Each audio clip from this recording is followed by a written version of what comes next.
let me check for one thing.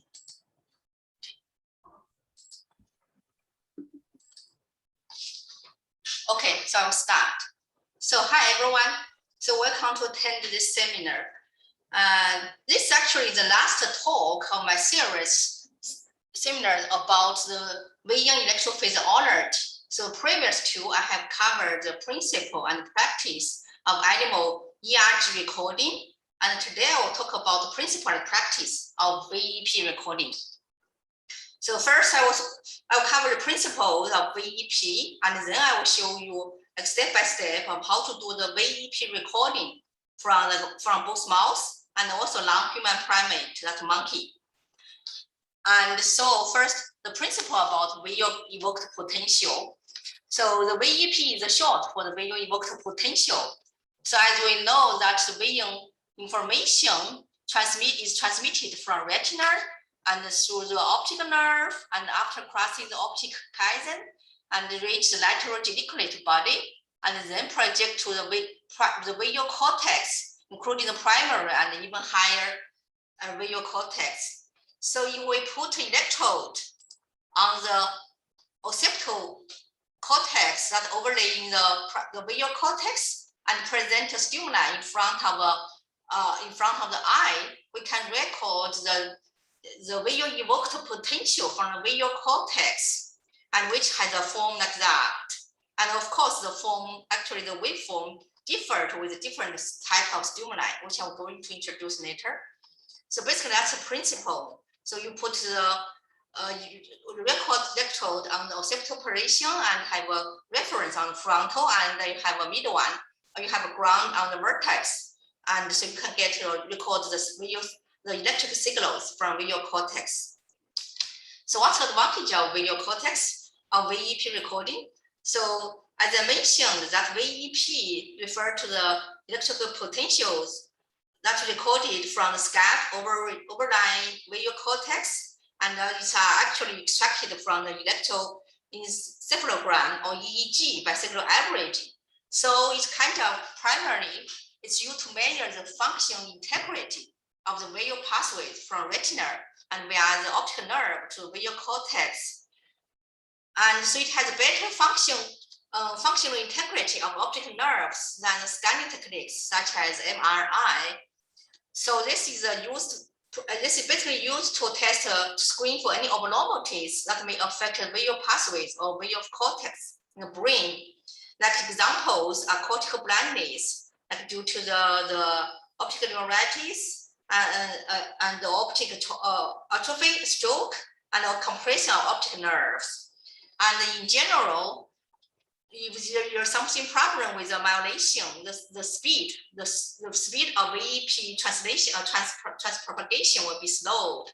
So the time to peak will be slowed. And if there's some compression of optic nerve, such as like hydrocephalus or tumor, that will reduce the amplitude of the peak as well. And so there is a good website about web vision you can find lots of information about VEP. And so here is their website and the link of the website. And depending on the stimuli presented, the VEP have several types. So the simple one is just numerous on and off, or the flash ERG, just give you the light on and the light on or light off. And that will give you like a record of waveform looks like this, like including some like 3 P wave and 2 and 3 negative waves. And there's also a pattern on and off with a gray level background. So it's pattern on and off. That also give you a waveform, slightly different waveforms. And the most commonly used one actually is pattern reversal. That's like a checkerboard. So reversal checkerboard, and give you a typical wave like three-phase wave, like there is a negative wave peak around 75 milliseconds after the light onset. That's called N75. And there is a positive peak around 100 milliseconds after light onset. That's called P100, and then N135. And So this is a typical VEP, and later on they developed a multifocal VEP, which use a different stimuli, which use a dartboard pattern with a flicker of reversing checkerboard, but in the dartboard form. And so by using this form and the complex mathematical way to calculate, that can record like nearly over 100 channel of the optic pathways. So here shows example of the multifocal VEP is recorded, and actually they recorded from 2 eyes, and one eye have a neuritis, and you can see that amplitude in this red trace are actually smaller than the normal one, especially in the central region. No, in the central region it's minor, and in the peripheral region is totally diminished compared to a normal eye. So it's a multifocal VEP. And so but then how do we know which type of VEP we want to apply during our experiment? So in the 2000, in publication in 2008, I will drag this over. In 2008, the part of this ICF standards, they talk about the different types of VEP, and they recommend pattern reversal VEP as the most useful one for the assessment of optic nerve functions, but it requires an adequate level of fixation and compliance. And the pattern on and offset VEP is less commonly used, but it has the advantage of being less affected with stigmas. And flash VEPs, though it's quite simple, but it's generally less sensitive to dysfunction than pattern VEPs. But it has a special advantage of used in young children or when patients cannot fixate or comply with testing. As having said this, the new protocols published like in our ICF actually recommended using pattern reversal VEP. Even for the young children, and even only after they can fail to like fix or comply with the testing, can switch to the flash VEP. But the VEP has a wider variability than the pattern VEPs, but it also has advantages that sometimes it can reveal like rare cases of optic neuritis, even though the pattern VEP shows normal. So that is the flash VEP. And for the multi-channel VEP, it best evaluates the asymmetry of wave functions caused by small or localized optic nerve dysfunction. So basically that's the characters of each type of VEP. And remember, but for any pattern stimuli, including the multi-channel and the pattern on-off or reversal VEPs, when the pattern stimuli are going to be used, it's important that the patient must be tested with a refractive error corrected, or else the pattern is kind of blurred and can't see it clearly. Hold on. Oh, okay. And so here shows some examples showing that if any retinal or brain pathologies can affect the VEP recording. On the left, showing a patient with a neuritis on the OS or OSI, and you can see that the pattern VEP has a prolonged time to peak than the normal eye. And in this case, they use a pattern reversal VEP. And in another case, they record the VEP from an infant that suffered trauma, suffered a head trauma that compressed optic nerve.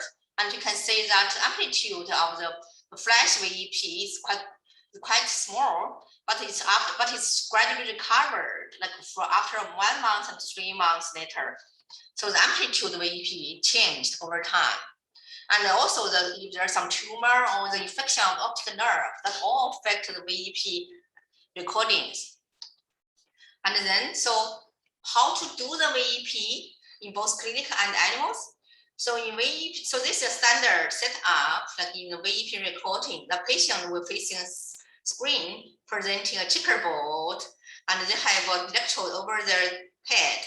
And so this is the front image showing the patient actually have to have one eye covered. And this is the electrode on the forehead is served by the reference, and this is ground. And the active electrode over the occipital cortex served by the active electrode. And also the stimuli is a pattern. And for the patient to do the VEP, the pupil has to remain undilated. And also refractive error needs to be adjusted for the pattern stimuli. As I only did the animal studies, so basically I will focus for the following talks, I will focus more about animals, ERG recording, VEP recording. And for the VEP recording on rodent, that's the several different labs use different ways to put the active electrode. That in these two labs recommend using the two screws on the scar over the occipital cortex. So that can serve as an active electrode. And the reference also on the frontal cortex and then ground.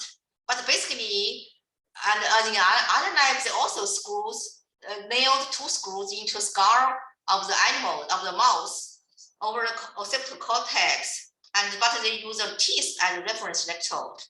And those labs can also, by those ways, they can record the nice VEP waveforms in this like that, and this another way like this. And in those labs, the way to fix the active electrode need to do the procedure to open the skin and expose the scar and the screw and the nail in the screw. That's kind of damage to the animals.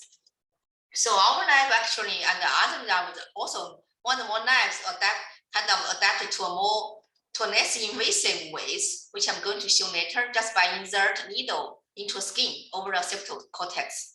That can also give you quite decent recordings. And so here shows some like recording trace from the rats. And here one example shows the VEP recording from one eye with optic nerve crash, and it has smaller amplitude compared to the QM control, and also the latency to the peak is prolonged. And in another study by me and my collaborator from Professor Hui Yang from Zhongshan Ophthalmology Center, we established a rat model of MOMDC. That means by injecting the AQP4 antibody that causes inflammation in both spinal cord and optic nerve. So after we build up this injury model, we recorded VEP over time and found that as the inflammation improved, the amplitude of VEP actually decreased over time. But we didn't see any change of latency of the VEP.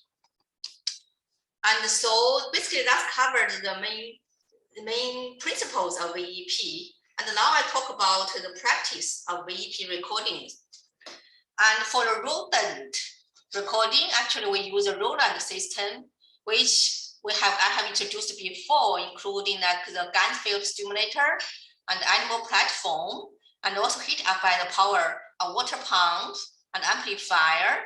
And besides the gun field stimulator that give you full field stimuli, we also have a pattern stimuli that allow us to give the pattern stimulation. So this basically that's a setup for the rodent recording. So first, I will talk about the flash VEP recording from the mouse. So agent and electrode actually agent use are kind of similar to what I introduced last time about the animals ERG recording. So we have topicamide to dilate the pupa, and also the anesthesia, which we use is Everton, and we have a mesocellulars, and to keep the corneal humid during recording, and also we have to prepare some carbomer eye drops that's used to also maintain the corneal humid after the recording. And what's different from the ERG recording is the electrode. For the VEP recording, we only need the needle electrode. So we have 3 electrodes, and one for reference, and one for ground, and one for recording. And besides the needle electrode, since the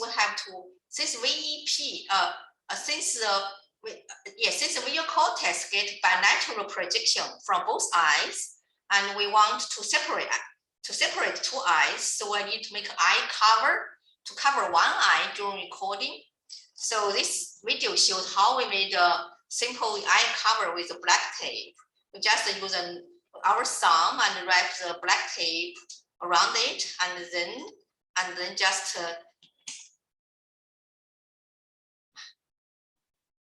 wrap it, and then we just click on it, and then we made a small cover which has a little bit sticky, so that allow us to have this cover, to allow this eye cover to stick it to the hair over the mouse eye, so we can get a totally light shaded eye cover for the mouse. That's how we made the eye cover. And so after getting everything ready, we can start to experiment by installing the electrode first. And since only one eye can VEP from one eye recorded each time, so only one channel is needed for an amplifier. So we have a 3-needle electrode serve as reference, record, and ground. So we want to hold alignment on the platform and fix them with a tape. And then we use this cracktail clamp to hold this eye cover, and then collect all the needle electrode to the amplifier.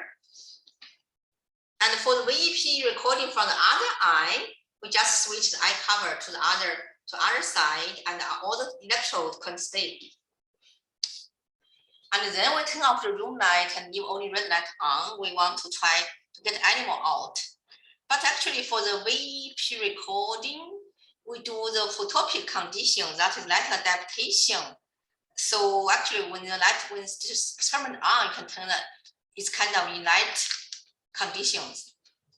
So we get out the mice and anesthetize the mouse according to its weight. And in our lab we use everything, but I believe in US and other countries, ketamine and lysine is the most common one for to analyze animals. And after you anesthetize the animal, we can dilate the pupa with a topicamide, and you leave it on the eye for at least 5 minutes to allow a total dilation of the pupil. And then we enter the system. And so in Roland system, there's a VEP, ERG, and you click on it. So it shows several programs, and you find there is a flash VEP with gas field. So and after click, they ask you to set up a new file, and you input the name and store the patient, save the new file, and then enter the program. The interface is quite similar to what we had last time for the ERG. So basically, this shows the interface shows the recording, the window of the trace, and on the right, up left right corner there shows the infrared image of the mouse inside within the range, and on the bottom right column there is a control of those programs, which have, like in this here, it shows the channel. There's only shows channel 1, because for VEP recording each time only one channel recorded, and it average over 100 times. And the protocol includes like right VEP right hand means test for right eye and left eye with the intensity of scotopic 3.0 CDS per meter square at a frequency of 1 Hertz. And this is a control of each step. You can click on start, and that will give you one steps, and then you can stop them. And of course, the important thing for the initial important thing to check the impedance of the electrode, and which give you a window like that. At this time, neither active or low reference electrode is collected. So all the resistance is higher than 50K, and we need to collect them. So the way to collect the ground and reference electrode actually are similar to what we have for the ERG. And for the ground, we simply put in there the nail electrode into skin near the tail, and that serve a good ground. And to collect the reference, again, we prefer to insert the electrode from the back of the ear and insert the needle into skin and push it along the cheek till it reaches the bottom of the eye socket. And after you're done, you can feel it by your finger on the cheek. You can even feel the electrode and the needle. That's quite clear, close to the eye. So that's good reference electrode. And then we can collect the active electrode. So as I mentioned before, that we didn't use the invasive, like we didn't do any procedure to nail the screw. So we use a simple way to just insert a needle electrode into skin from the middle point between 2 ears, and then push it forward. But then how fast do we push it? So there's a reference that gives you the explanation of the location. So in this publication, they introduce, they put the needle, they put a needle into skin, or after they resected the skin, they insert a needle on the scalp on different locations following the midline. And they also have once put the corneal electrode on the eye to record to show the ERG recording.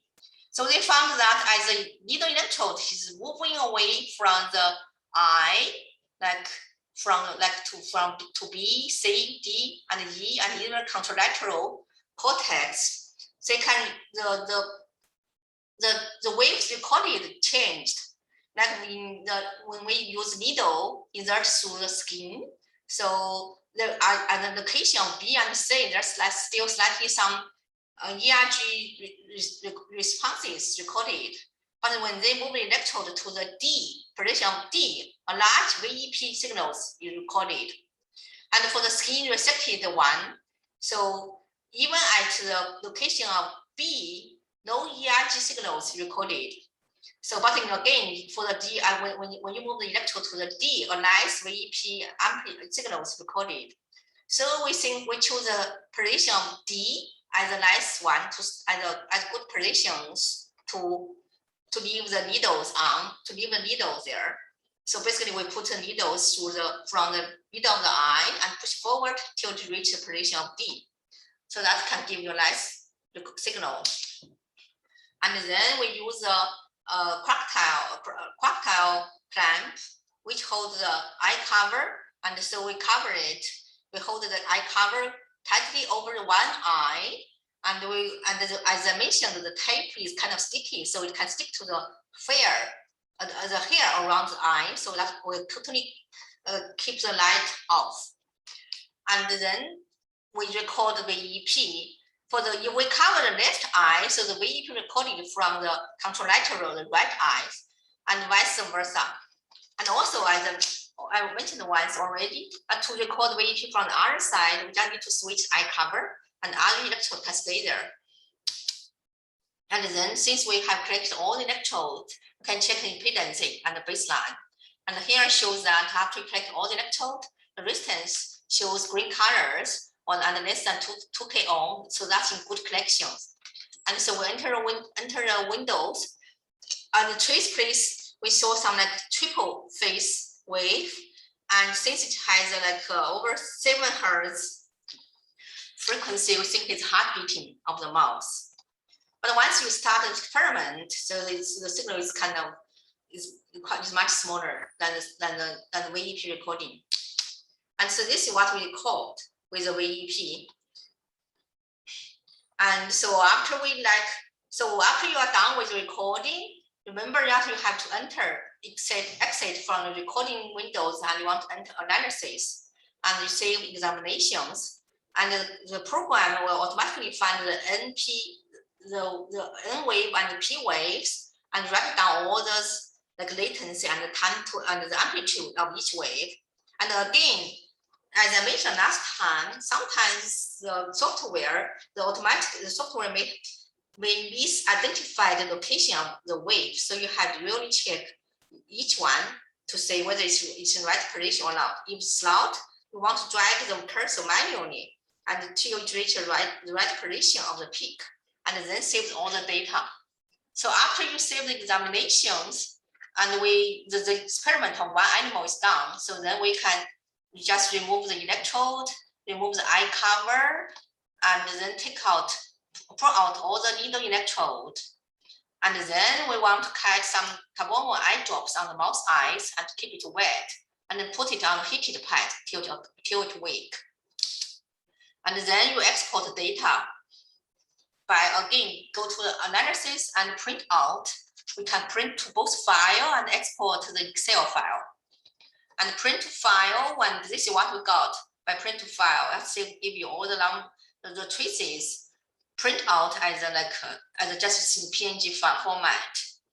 And then we choose export CSV, and so all the data can be exported as a digit data.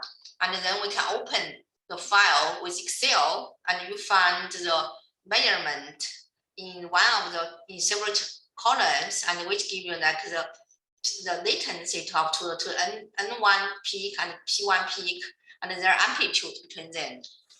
So basically that covered, so far I covered how to do the mouse FVEP recordings by the traditional Roland systems.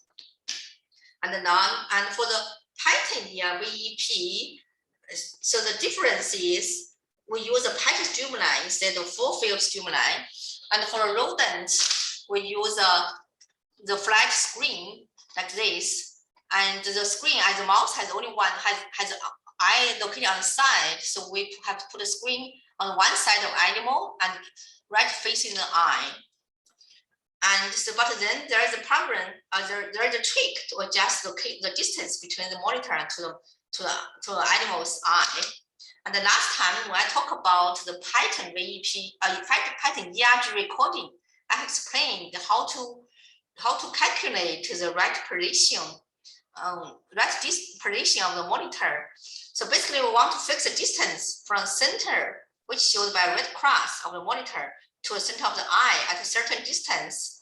And how to get a distance? There's a reference showing that for the animals, to get an optimal Python ERG, the optical spatial frequency for greetings is 0.5 cycles per degree or 20 degrees per cycles. So after we know the cycles and we know the degree, optimal degree for the Python ERG or Python response, I would think the similar you can adopt this as for the Python FVEP as well. And then we can measure the cycle, the height of the cycle, and then we can calculate the distance from monitor to eye as h divided by tangential alpha. So basically, that's how we do the adjust location monitor of to do the Python stimuli. And then after we do this, we can do similar way as Python ERG and to apply for the mouse. And the program is very similar to what we had last time for the Python ERG. So that which I'm going to kind of skip this time, because I this time want to introduce you a new system of SLO system, which is scanning laser ophthalmoscope from Roland. That gives a more convenient way to do the animal Python stimuli. So what's the advantage of this? So we know that in clinic, when patient tried or tested with a Python stimuli like multifocal stimuli, so they have to put her head on fixed position and also adjusted for refractive error. But it's not so easy to do it for the animals, like including monkeys and rodents. In the previous slide, I just explained how to calculate this optimize the distance of the monitor, but whether we need to dilate the pupil of the animal is not so clear. So like in Roland, they develop an SLO system which is like that.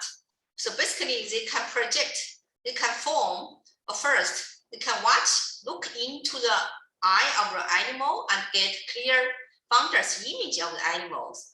And then including both monkey and mice. And the mice need an additional lens to adapt it to be tested with this system. And after they form a good clear fundus image, then they project the Python stimuli onto the retina directly, which can then, and all the signals can be recorded from each Python, from each area of the retina.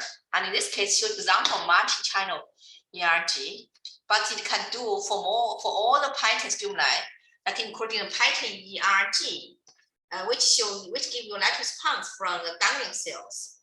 and also the Python VEP, which I'm going to introduce you soon, and which reflects the lattice response for your cortex. And of course, most commonly used to record the multifocal ERG, which I just said that projects a pattern on the founders on the retina, like actually in primate, it's macular region, and that can give you lattice response from local retina. And in this case, that shows that there is a problem with this area, have a smaller amplitude than the other area. So with this system, so we tried some recording from the VEP pattern recording, VEP recording from monkey, which I'm going to show you how to do this step by step. So this is a system we have. And so but then first we need to, again, we need to prepare some agent and electrode for the animals recording. And for the monkey, basically we adopted the clinical applications. So we have prepared the Topradex eye ointment that is to apply after the next experiment to prevent any eye infection, and to apply the topical anesthesis. We use the proper rapkin hydrochloride eye drops, and then we also have the hypermanous eye drops, which attack actually the mesocellulars as artificial tears to keep the cornea humid during recording, and of course to keep the eyelid fully open during recording, we use eyelid speculum. And since we want to cover the one side of the eye, we cut half of the eye cover for the humans to make a cover for the monkey, and we need some black tape. So this is a preparation before the experiment. And then we anesthetize the animals. The monkey we use is cynomolgus monkey, or the crab-eating macaque. So to anesthetize the monkey, first we apply the Donatel as an intramuscular injection to relax the muscle, and then we apply the pentobarbital for deep sedation. And sometimes we add the lysine hydrochloride to relax the eye muscles to avoid any eye movement during recording. So after anesthetize the monkey, then we put on the platform and align it well so that one eye can face the length of SLO, and of course the other eye will covered with the eye cover with a black tape, with this eye cover and fixed with black tape. And remember, in this case, we want to the Python VEP, we do not want to dilate the pupil for recording. And then we collect the electrode. So this is on the net, the reference actually provided by Roland company's manuals, introduce showing how to put a 3-needle electrode for a VEP recording on the monkey. So basically the reference is inserted on the forehead, and the ground electrode inserted on the parietal region, and the active electrode put on the occipital cortex, which cover the visual cortex directly.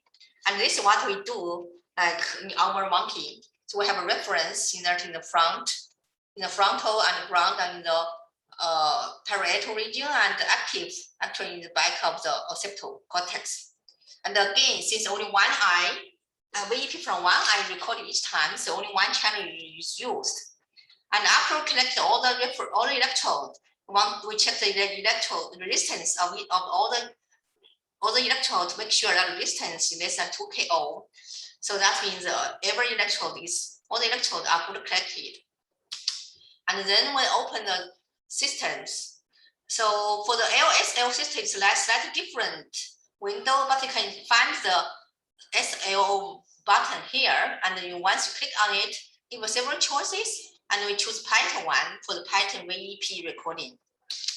And then again, after you set up new file, and you have to store the patient. And then you enter the program, enter Windows. The Windows, like in the top panel, shows the recording, the window shows the recording traces.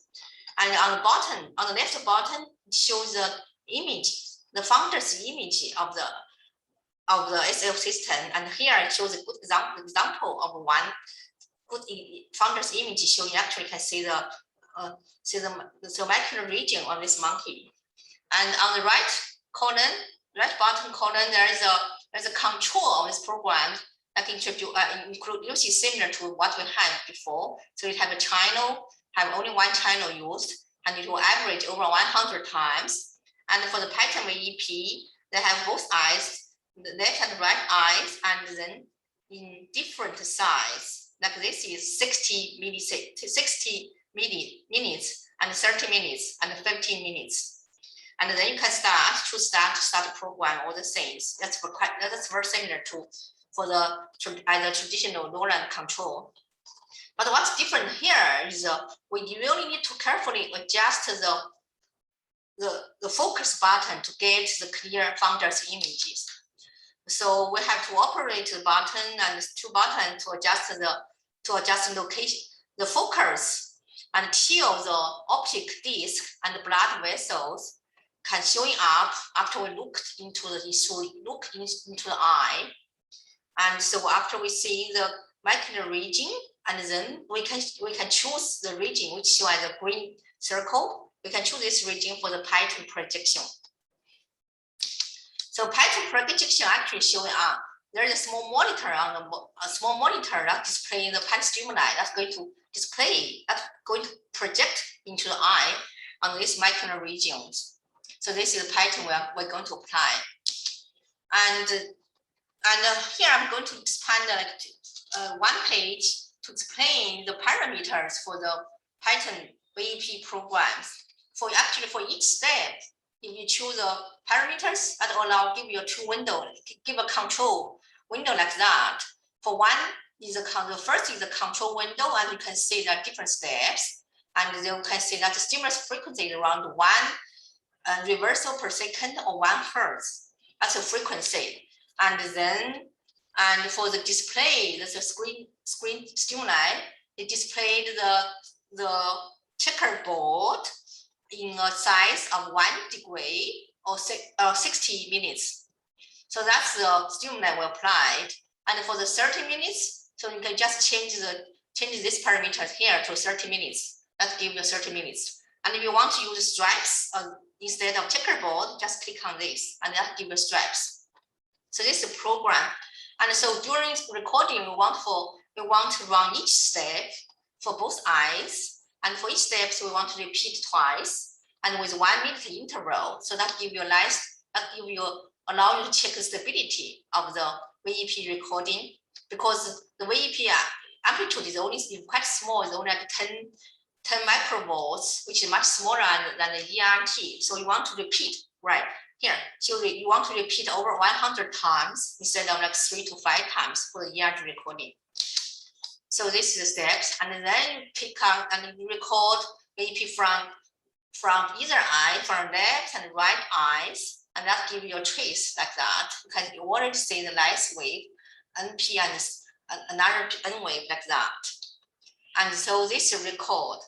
This is data we have for the left, right, and the left eye for that monkey after apply checkerboard of the different size. Like in this side, in left eye, right eye, we have like from 60, when the size decrease from 60 minutes to 50 minutes, you can see the amplitude between the N75 to P100 slightly decreased from over like 18 microvolts to 10 microvolts. But for the left eye, it has a large drop from the 19 microvolts to only 5 degrees, to only 5 microvolts. But to me, I think the amplitude of the pattern VEP is quite nice, and so it's in the range of the 10 to 20 microvolts. So that's a good recording. And then after recording, of course, you don't want to save the data, and then you remove all the electrode and put the monkey on the heating platform to allow it for full recovery. And then you also want to apply some like the ointment to keep the eye from further infection, any infection in the future. And then we have the care, the person knows to take care of the monkey for the next few days to monitor its status.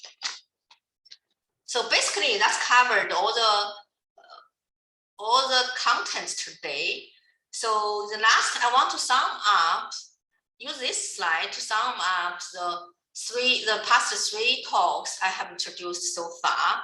So for the last 3 talks, basically covered the main methods of electrophysiology of weighing, and from the ERG, full-field ERG, pattern ERG, and VEP. And here actually shows the clinical electrophysiology in clinical, and to access the eye and visual systems, and also listed some ocular diseases associated with these regions in the eye, and also associated with the test.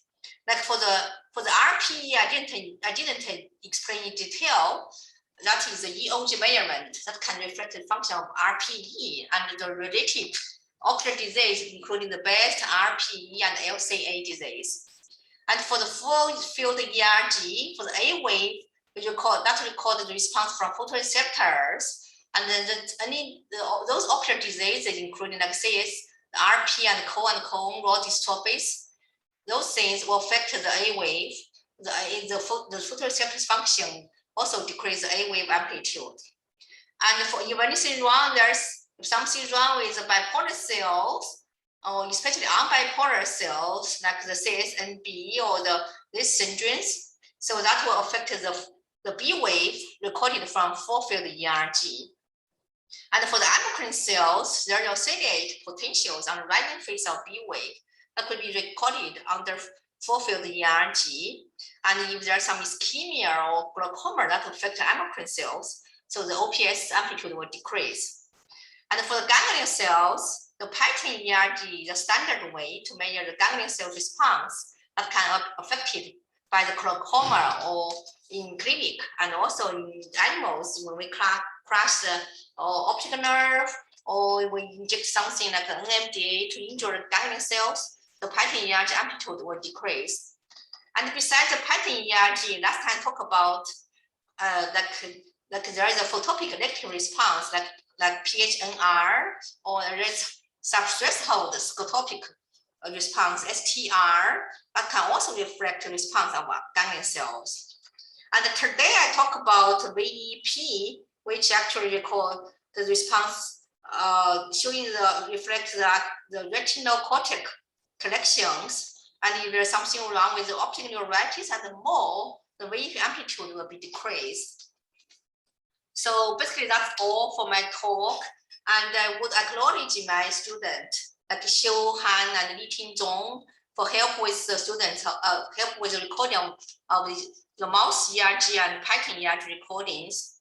And my student Zheng Qiang helped with the monkeys recording, which is carried out mainly by Xin Ren from Professor Hui Yang's lab from Zhongshan Ophthalmological Centers. Since they are ophthalmologists,